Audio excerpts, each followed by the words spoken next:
It's the next level. Hey, my name is Ross Marquand, and I play Red Skull. You are listening to Panels to Pixels podcast. Check it out.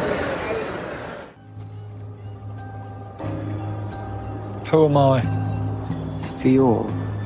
Who are you? Jesse Custer. All right, good.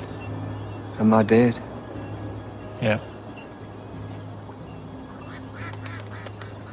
This is heaven? Well, it ain't the south of France. Panels to Pixels, Preacher Season 4, Episode 7, Messiahs.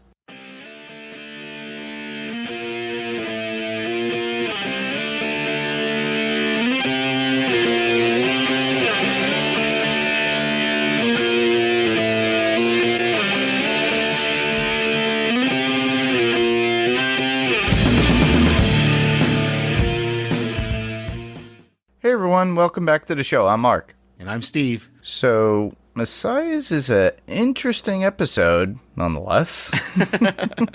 Yeah, episode 7, I've got a short little synopsis, and then we'll get into our top 5. So I think this was not, I'm going to go on a limb and say this was not my favorite episode so far of this season, but let's start with the synopsis, and then we'll get to our initial thoughts, I guess. Tulip and Cassidy bury Jesse's body, and they head back to America. We see a flashback of what God did when Genesis escaped, and then we see Tulip fulfill a contract for her old employer, Danny. We learn a secret about Hoover 2, albeit short-lived. That pun is intended there. We find out where the real Humperdoo has been hiding all this time, and finally we see Jesse get an offer to take over God's job. And that's pretty much, there was a couple other things that we'll get into in our top 5 in this episode, but not a lot happened. It's kind of weird because as I'm thinking about it now in my head, there's a whole lot of things that happened to actually further the story, but just not with our main characters. Yeah, and it was pretty much like a filler episode in order to get to the major action, I guess, on the next episode. Yeah. I mean, except for them kidnapping Humperdoo or getting Humperdoo, that's really about the only thing that kind of progressed any storyline. I mean, yeah, we get a bit of Featherstone, but it's right at the end, and we don't know what she's going to do with that. So we get a lot of revelations about some of our characters, but we just don't. Yeah, but I'll go back to there are moments in this episode that I really loved too. Yeah. So yeah, same here. And mind you, there's a lot going on, but also we're all kind of like, all right, we're waiting. Yeah, we're just kind of waiting. Okay, when's the next thing going to happen? Exactly. So. And these are things that'll probably come up in our top 5. I think so. I am the Alpha and the Omega. I am the bright morning star. So I'll start. Yeah. My number 5 would be seeing the Allfather running after, the dingo that apparently had his junk in its mouth, plus seeing Tulip and Cassidy bury what was left of Jesse, then Tulip burning the letter that Jesse left for her, which makes me think, it's like, did she really read it, or did she just burn it, and who knows? No, she read it. Because that whole scene, she's sitting in the car, she's sitting in the driver's seat, and Cassidy's in the passenger seat, and she's flipping past the pages. So she spends enough time on each of those pages that I think she read the whole letter. But then when Cassidy starts to talk to her about it, that's when she gets out of the car and she goes into the church. And I've got something about that in my top 5. But yeah, I didn't realize until like the third watch that we see the dingo running through the over the plain there, and that they blurred out his mouth. Yeah, I know. I didn't realize until like the third viewing that I was like, oh, he does have something in his mouth that we're not allowed to see on network television. And it was pretty big. Or cable television, yeah. Well, it was a big blurry spot, that's for sure. That's for sure, yeah. But that's my number 5 is kind of similar or right along those same lines. It's just Jesse in that opening scene we get with him and Fior, or at least Fior appearing to Jesse, and then we find out that he's in one of those hell rooms where they give the projection around you. But then, of course, at the end of the episode, we find out that Fior's projection is actually talking to him and does make him an offer. Does say, well, if you accept my offer, we can rescue you from here and bring you to heaven, which I thought was kind of interesting because we've not seen that before. We've not seen other characters kind of insert themselves. When we saw other characters enter those rooms, they could not, or they did not interact with the players. Because remember, Eugene was in Hitler's room, and he basically, nobody could see him. They could just see Hitler. Correct. They were watching the scene, however it played out. But it was just so it's interesting to me that our heavens, they have some sort of way of entering into those rooms, or at least talking to the people in there. We don't know if it actually is Fior who's talking to him from heaven, because we know Fior was killed by the Saint in the last season. So I guess we may or may not get some more about that. Yeah. Well, I want to see more. That's Yeah, literally. I think we're gonna get more. That's what this episode really had me going throughout it. It's like, I want more, but I think it's one of those transitional episodes that that they throw in there so that way they could expand it. Yeah. It's setting up. There's a lot of things that this episode set up for the rest of the series. Just the whole thing of Hitler trying to convince Jesus to take over the Messiah role instead of Humperdinck. Yeah.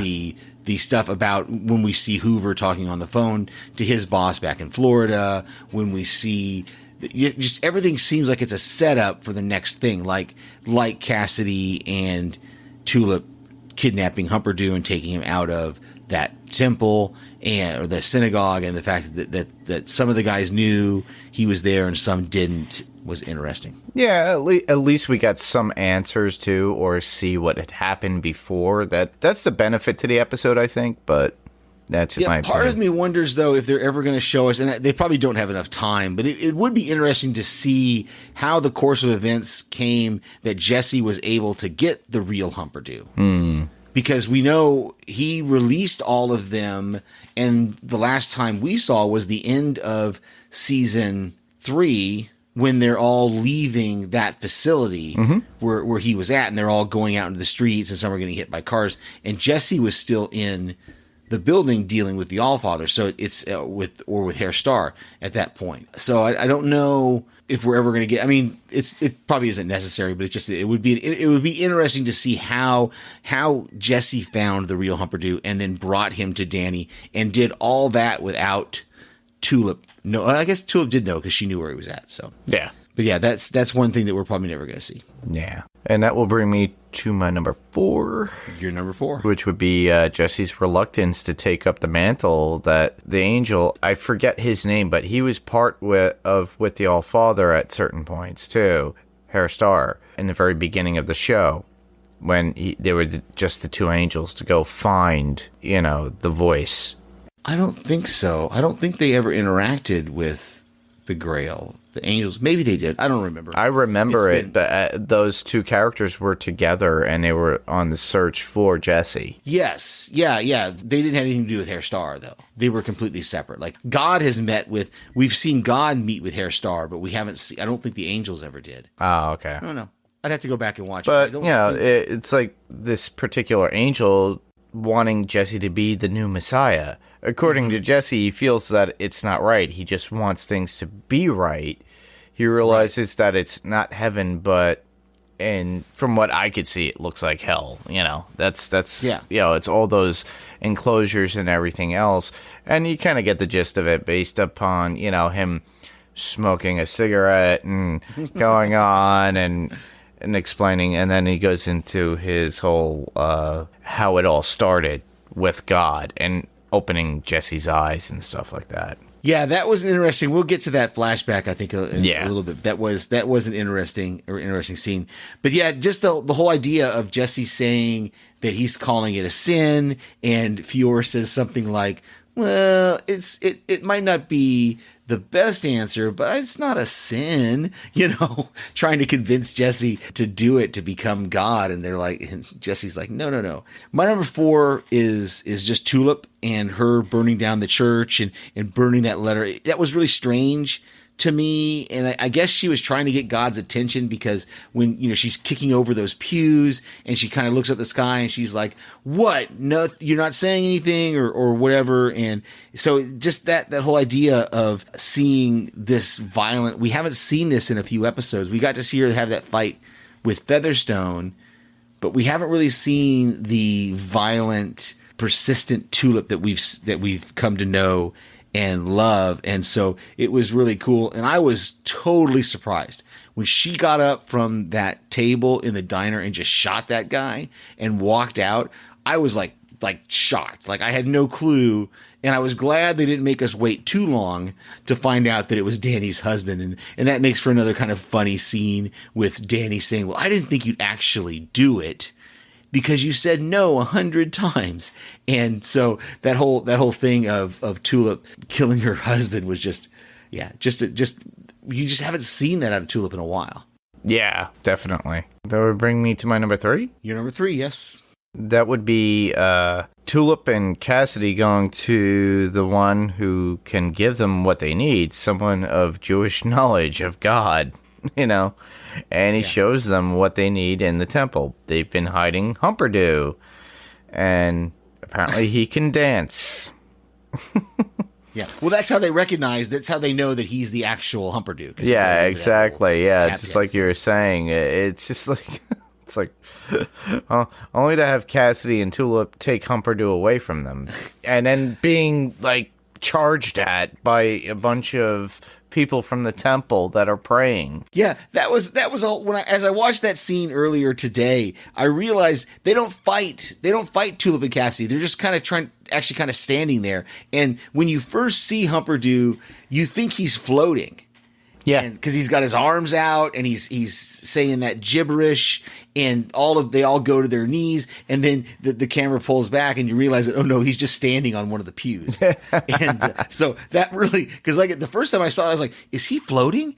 Oh no, he's just standing on a pew. So that was hilarious, and the fact that they just all kind of leave, and then Cassidy takes those 30 seconds or whatever it is to tell him that story about the woman who lost her whole family, but never lost her faith, and that she was an idiot, and he's calling them idiots. And then when he leaves, the one guy, I don't remember what Danny called him, but he's like, I didn't even know we had a Messiah. And she's like, I know, because we didn't tell you. So yeah, that was a great scene. Does that bring us to my number 3? Correct.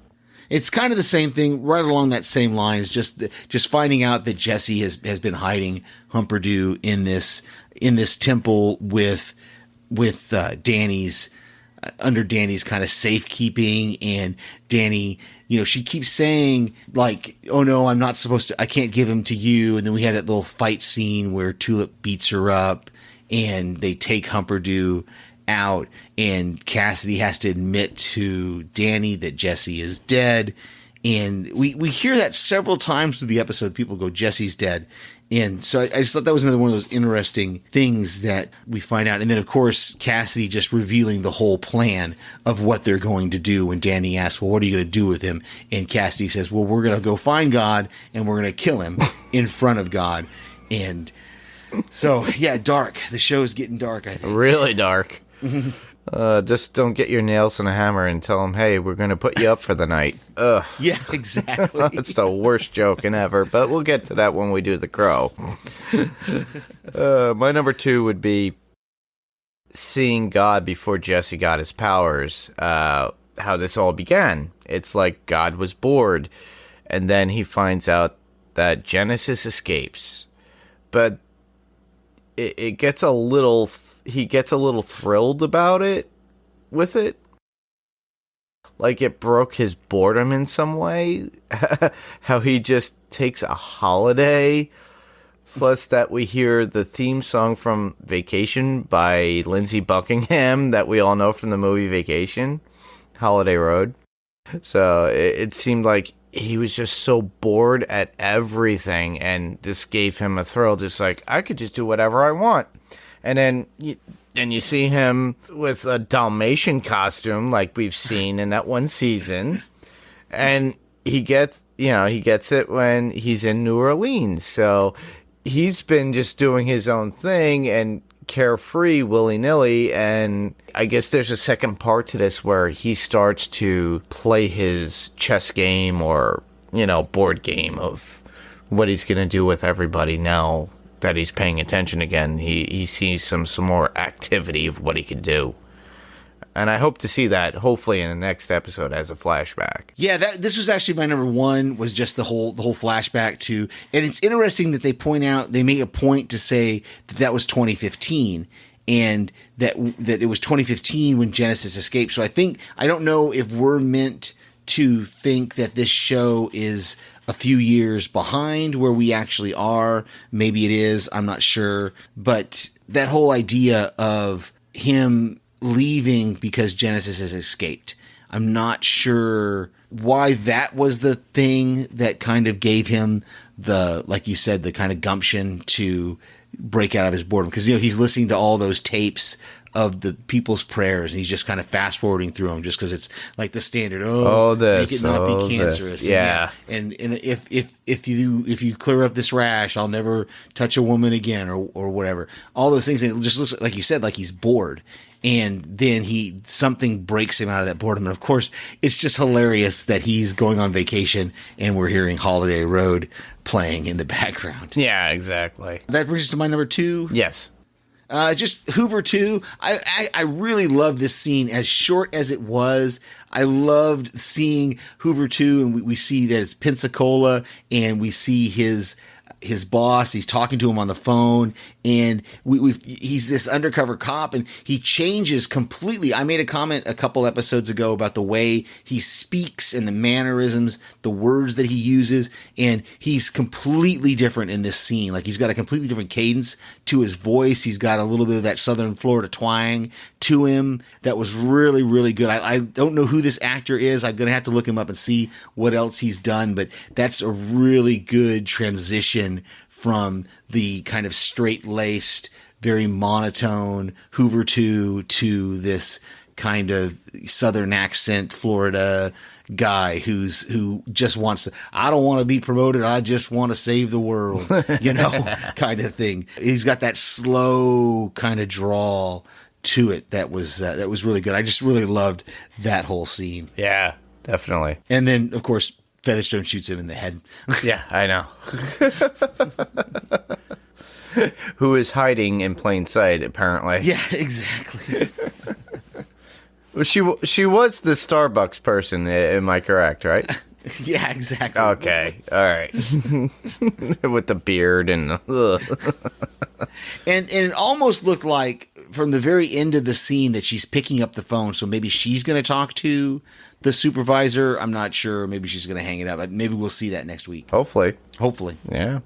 That will bring me to my number one, which would be the ultimate awakening at the end. Jesse understanding that if God's intention was to replace man, to survive would be to replace God. And it's kind of like that's really what was his restrictions was. He didn't want to replace God. He just wanted to stop God at what God was doing and to do the right thing. And that's my feeling about it, but I could be wrong. Yeah, this is, I'll piggyback with this. I already said what my number one was because it was with yours, but I'll say the same thing because Fior calls it creation part 3. He says the dinosaurs was creation, and we saw it he says the dinosaurs were creation part 1, and we saw that in the very first episode of the season where the dinosaur eats his own poo, and so God decides to destroy him, and then he starts again with man.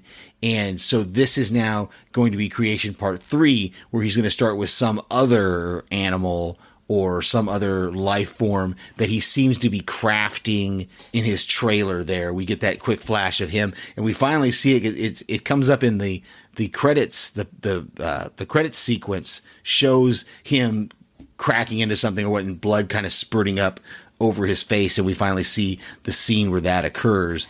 Is this him doing something? And I'm assuming that means that's what was ever in those cages that was making noises, and all we saw was Tulip's reaction to what was in those cages. We didn't see what was actually in there. Yeah. For all we know, it could be cockroaches. He's doing something though. Like I did think that was, again, that's another one of those interesting points where Jesse says, well, there's got to be a bigger plan to this. And that's when Fior tells him, well, yes, there is a bigger plan. He's replacing you. And so it's going to be interesting to see next week how Jesse gets out of this. And we still have not seen this scene between Tulip and Cassidy in this hotel room that we saw in the beginning of the season. Yeah. So, we still got to get to that point as well. They've got to bring us back to that at some point. Yep. Any other notes? You had one. Yeah, the only one I had really was, I thought it was really interesting when they were talking in the diner there in Williamsburg, that Cassidy's talking about the fact that maybe I should go see the guys down at McSorley's. And he's like, oh, they'd probably be dead by now, because they were like 20 when I was there. He doesn't really say when he was there, but so that was kind of my thought was, well, when was he? How long ago was he at McSorley's? Was it 100 years ago? Well, we know he was turned to a vampire in the early 1900s, so it would have been after he was a vampire. And so it just tickled me that he has this whole remembrance of, man, it's always good food here, and the pubs never close. Yeah. And I've got to go see my old pals. Oh wait, they're dead.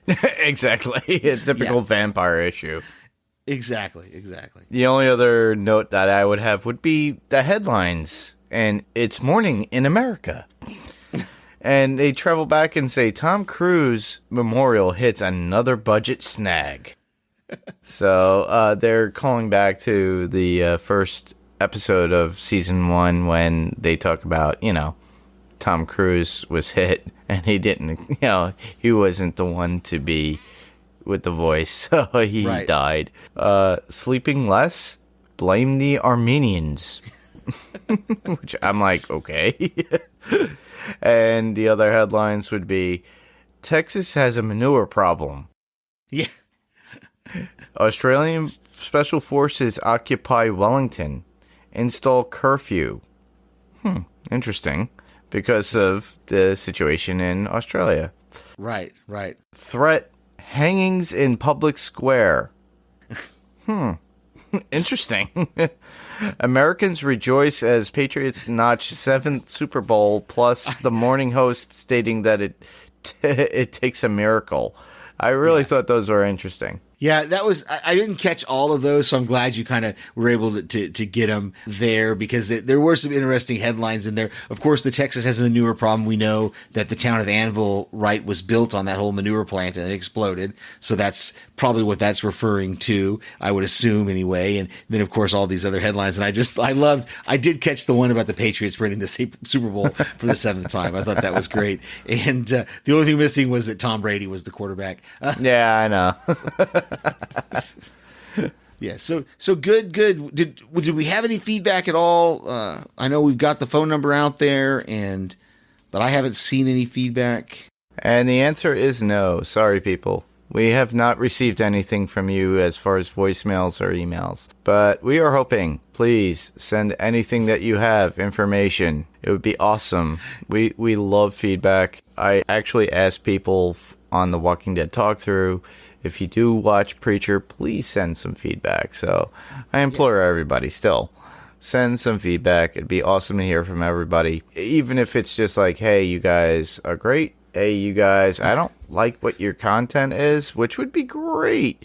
Yeah. So, but, we haven't heard from anybody. So in the scheme of things, just send something out.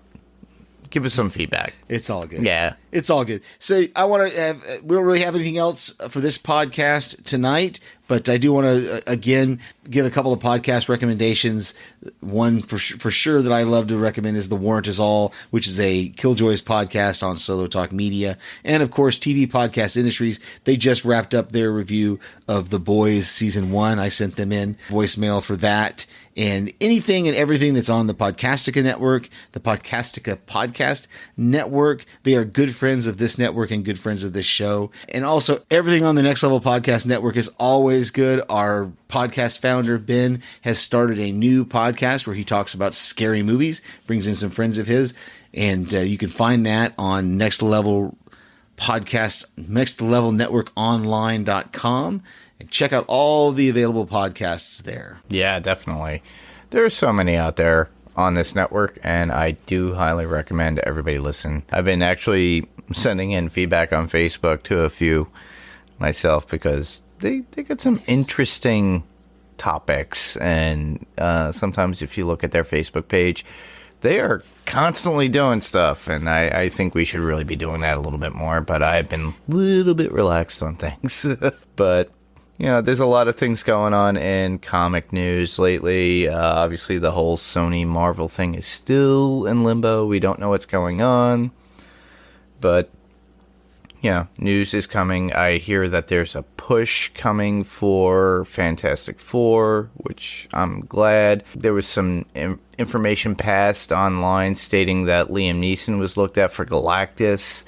There was also another one of... Yeah, I don't know. I have not kept up with any news this week. I've been busy, so... David Morrissey is going, was looked at for Galactus as the voice. I'm assuming because if they do Galactus, it's going to be one big, large person. So you have yet another Walking Dead alumni that's being looked at for Marvel, which would be great. David Morrissey actually does a great American accent, so maybe they'll come in between. Or maybe they'll just keep him with his British accent, which would be awesome. It'd be cool. It'd be a little bit different. But there are a lot of things that are going on. There's talk online about Wolverine versus Hulk. All because of this whole Sony Marvel not working. And apparently Disney Plus is available for pre-order if you sign up for D23, which I did, but I have not received anything yet in the mail or a packet or an email yet, so I have to follow up on that myself. They want people to jump in on this, and there's a few packages there, and I have to go through them myself to really figure out what I want to do, because apparently there's an ESPN, you get Hulu, you get Disney Plus, and they vary per pricing. So once we get that straightened out, I'll probably post it on a link on the Facebook page, because I'm excited for it. I really am excited about the whole, Disney Plus platform of what's going on with Marvel content. Not just Marvel content, but also Star Wars, because The Mandalorian looks really, really good. It's all coming up. So once we get firm details, we'll know. I was trying to figure it out this week and could not find any firm details. I'm already a Hulu Plus subscriber, or Hulu Premier, whatever it is. No commercials, Hulu. So I'm hoping they just transfer all that over. Yeah, that would be amazing. And that would be beneficial to them, because they'll have people who'll stick with all these platforms and they're all just on one. So that's awesome. And for anybody who wants to submit feedback, and we mentioned it before, we have the phone number, but we could be heard on Spotify, Google Play, Apple iTunes, or whatever podcast player of choice that you use. If ratings are available, please give us a rating or review on one of them, or whatever platform you use. Technically, I use Stitcher for the most part, but I use Google Play at times because there's a lot of stuff on Next Level that I have to listen to on Google Play. And I do have Spotify. I have a free account. But, you could actually obtain all that, and I think eventually through TuneIn we'll be there as well. So to check out our new website, you can just go to www.panelstopixelspodcast.com, and that will just bring you back to our Facebook group, which I'll be changing hopefully within the next 2 or 3 months, so that way we'll have a dedicated website, and then the Facebook group will just be the Facebook group. But in the meantime, that'll just redirect you to our Facebook page, and you can just comment all you want. And to submit your theories and feedback, please go to the Facebook group, which would be facebook.com/panels2pixels. And to email us, you could email us at panels2pixels1@gmail.com. That's panels, the 2 is TO, and pixels, and the number 1@gmail.com. Or you can call us and leave a voicemail at 845-350-2095. All this information is in our episode notes, so just scroll down. If you have to look for it, it's there. Especially on the Facebook group, too. They're there, the email, as well as the phone number. So just if you have any information you want to throw out there, just send it our way. And Mark co-hosts with Brian Malash on Talk Through Media. He co-hosts the Walking Dead Talk Through. They are currently working their way through Fear the Walking Dead. And so check out that. Also check out their new podcast network, which is talkthroughmedia.com. You can also check out everything for us on the Next Level Podcast Network and all other places that you get your podcasts from. Exactly.